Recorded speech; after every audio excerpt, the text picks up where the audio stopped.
আজকে আমি আমার শখের একটা খাবারের নাম বলি। বেশ কয়েকটা খাবার আমার শখের তালিকায় আছে। খুব শখ হলে তখন আমি খাই। ঠিক সেরকমভাবে পান্তা ভাতও কিন্তু আমার এই শখের তালিকায় পড়ে। পান্তা ভাত খেতে আমার ভীষণ ভালো লাগে। জানি না কেন, এটা খাওয়ার পরে আলাদাই এক ধরনের ভালো লাগে। আর আমার মনে হয় পান্তা ভাত খেলে ভীষণ ভালো ঘুম হয়। আর আমি তো ঘুমপ্রিয় মানুষ। ঘুম ভালো হয় এমন একটা জিনিস খেলে সেই জিনিসটা আমি খাবো না। না, মদ-টদ হলে আলাদা ব্যাপার, ও সমস্ত আমি খাই না।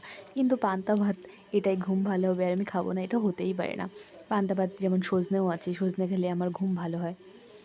পান্তা ভাত কিন্তু সবসময় প্রতিদিন সকালে যে কিছু, কিছু মানুষ খায় সেরকম না। মাঝে, মাঝে শখ হলে তবেই খাই। আর যেদিন আমি পান্তা ভাত খাই সেদিন আমার মা প্রচণ্ড পরিমাণে বিরক্ত হয়। কারণ পান্তা ভাত আবার যেমন তেমন হলে হয় না। এই পান্তা ভাতের ভেতরে অনেক নখরা আছে। এর জন্য আবার আলাদাভাবে শুকনো লঙ্কা ভাজতে হবে। হয় মাছ, না হলে মাংস। যেকোনো একটা রাখতেই হবে। না হলে পান্তা ভাত আমার রুচবে না। হয়তো অনেক মানুষই আছে যে পান্তা ভাত দেখে নাক সিট করে। কিন্তু আমার অনুরোধে যদি একবার আপনি খেয়ে দেখেন, ঠিক আমি যেরকম করে মাখালাম, ১ম এ শুকনো লঙ্কা আর কাঁচা লঙ্কা আর একটু নুন দিয়ে ভালো করে চটকে, চটকে মেখে তার সাথে মাংসের ঝোল, বেশ কয়েকটা আলু নিয়ে ভালো করে মেখে, আর সাথে যদি একটু লেবু হয়, গন্ধরাজ লেবু। এই যে আমি এখন ভয়েস ওভারে দিচ্ছি কিন্তু আমার দেখে আমার জিভে জল চলে আসছে।